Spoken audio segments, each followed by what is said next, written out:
It's Rick and Sasha with George Wilborn, and we've been talking about the shooting of Rayshard Brooks in Atlanta. In case you guys don't know about this, it was a man who was stopped by the police. He was taking the field sobriety test. Took them forever to do the test. They tried to handcuff him. He resisted. He ran, and he was shot in the back. The attorney representing that case is Chris Stewart out of Atlanta, Georgia. He's a civil rights attorney. Chris, how are you? Good. How are y'all? We good. We know that you are totally exhausted. He has represented so many cases. The one recently, Rick, when we were talking to the two college students from Morehouse and Spelman. Yeah, students, their name are Messiah and Tanaya. Well, attorney, okay, you saw this tape of Rayshard being gunned down. What were your thoughts? First thing I said, oh my God, not another Walter Scott. Right. Because I handled that like 5-6 years ago, and it literally reminded me of the same feeling I had when I saw Walter Scott running from the cop and then the cop just shooting him in the back. In Charleston, South Carolina, correct? Yeah. Wow, that's sad. I mean, and to me, attorney, I got to be honest with you. I mean, watching this video, the man seemed totally harmless. I mean, if anything, let the man go back in the car and go to sleep. I mean, they don't want to stop. And I've really been watching the body cams literally all night, and I got to say, the first officer, Bronson, he did a phenomenal job. Okay. He was polite. He sympathized with him. He even said, hey, just pull over there and take a nap. It was Officer Rolfe, who ended up killing him, that came to the scene with an attitude and tested him for 30 minutes. That was ridiculous. I didn't understand that. I mean, we know what the purpose of that was. I mean, the man said he was sleeping in his car. You know what? Sir, go back to sleep.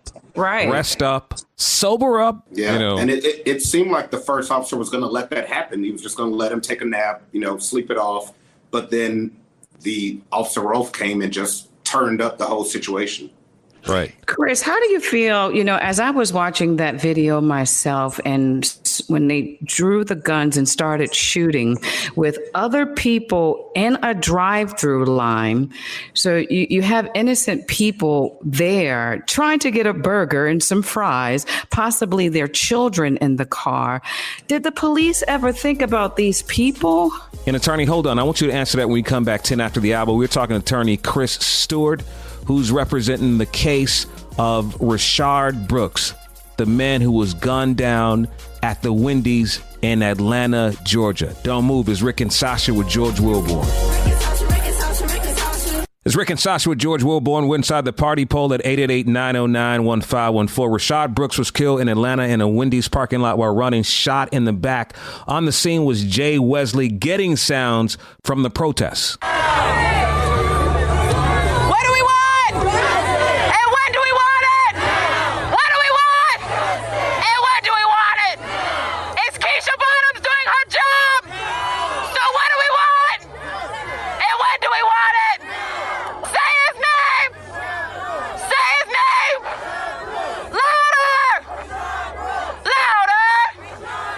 The people in Atlanta, they want answers right now for the man who was shot in the back, Rayshard Brooks, as he ran away from police in the parking lot of Wendy's. We're talking to his attorney, Chris Stewart, right now. So you have innocent people there trying to get a burger and some fries, possibly their children in the car.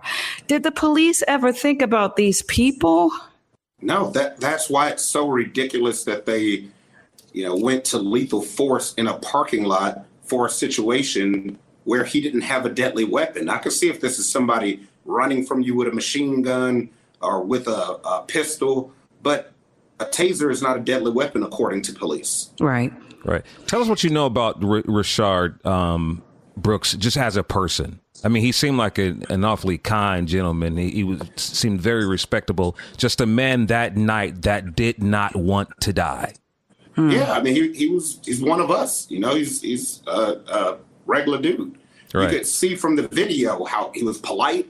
He was talking to him. He called him sir. I mean, he did everything that you're supposed to do. Right. When you're confronted with police. And I learned everything I need to know about him yesterday when I just sat with his little girls all day and watched them play and chase each other around. And I'm just sitting there like they just don't even know. Right. What they say about their daddy? What kind of daddy was he? They kept thinking he was coming home. Right. Oh, they don't understand. And how young are they?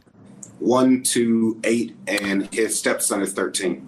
Oh, wow. So the young babies have no clue of what death is, and he will never come back. The 8-year-old saw something on TV. Okay. And she has an idea about what happened, but her mother caught her before she could watch the video. Wow. And we don't want any of them watching the video. What do you know about the police chief stepping down, that situation? They haven't released details of why. The only assumption that we can make is that she just doesn't think that whatever's happening in that department, she's able to fix it. And you're seeing a lot of chiefs step down right now. But, you know, it's not just about the chiefs stepping down. The departments themselves, the officers' mentality has to step down. Attorney Chris Smith is with us. He represents the case of Rayshard Brooks, the man who was shot in the back while running from police in Atlanta, Georgia at a Wendy's parking lot. We got more of him coming up, but we want to hear from you. Numbers 888-909-1514. It's Rick and Sasha with George Wilborn. We're talking about the killing of Rayshard Brooks, a man who was shot in the back at a Wendy's while running from the police. We're talking to his attorney, Chris Stewart, right now. Jay Wesley, our on-the-scene reporter, he took some sounds from the protest. What's the solution to all of this? What's your thoughts on the Rayshard Brooks murder? I feel like the main thing people are upset about is the fact that even after being targeted, even if it is wrong, when it's convicted, we understand that there is a system behind those officers that will make a point to get them off scot-free. I was just talking to one of the police officers earlier about this. One of the 4 officers who stand in compliance of Floyd's murder, just got out on bail, $750,000. I know he wasn't sitting on $750,000. They took an oath as a police officer to where if they break that oath, they have to face the repercussions of that betrayal of that American standard or whatever, or that promise. And we're frustrated because they get to break that promise at the cost of our lives and then keep going. Attorney Chris Stewart, what are your thoughts? Well, it's almost militaristic. Yeah. You know, they are in the communities as a military force instead of, like you said, community police. Right. Which is why just so many things have to change. You know, one of the things I push is that officers who police in inner city better live in that inner city. Right. It's harder to kill a black person, when you're familiar and have friends who are African American. Mm-hmm. Chris, I was watching some conversation and reading some comments on social, and some of the comments that I was reading was when he pulled the taser and was pointing towards the officer. The question was, how did the officer know that wasn't a gun? How did the officer know he didn't have a gun on him? What would be your response to that? Well, in that long 30-minute ridiculous sobriety test, they patted him down. Okay. They took his license, and if you listen to the early videotape, he says, "He has my taser. He has my taser." Right. Mm-hmm. So, look, I know it real. They were embarrassed. Right. Absolutely. You know, he was embarrassed. He got his taser taken, and his get back was to shoot him. Absolutely. And that's the thing that bothers me about law enforcement. They say when a person raises a weapon, I saw a man one day with a knife. He did raise his hand and they shot the man. I mean, that kind of thought process just has to go. The man shot up in there. You get one shot, if I'm correct, with the taser, right? Is it just one shot with the taser? Well, it could be deployed in a couple different fashions. Okay. You know, dry stun, using the prongs. Right. So it could be used a couple different ways. But the important thing, like I said yesterday, is when they were all rolling around, fighting, tussling on the ground, mm-hmm. if they thought their life was in danger, they would have shot him right then. Right then. He's near their gun. But they waited until he got away. Absolutely. That was the most dangerous part right there. You're tussling, the man's trying to reach your gun. And if you want to kill him, kill him. You're embarrassed now. He got away. Right. You're absolutely right with that. Yeah. Have you spoken to Mayor Keisha Bottoms? No, she hasn't reached out to the family. Okay. I was watching you on her interview last night on CNN, and you look just exhausted. I know you've been up late and just trying to handle all of these cases. How are you feeling? And I know this is quite overwhelming representing these type of cases too. Yeah, it's just a lot because we just literally got home 2 days ago from George Floyd's funeral. where we represent his daughter. Right. China. And before that, we were dealing with the Ahmaud Arbery case, which we're Georgia counsel in that.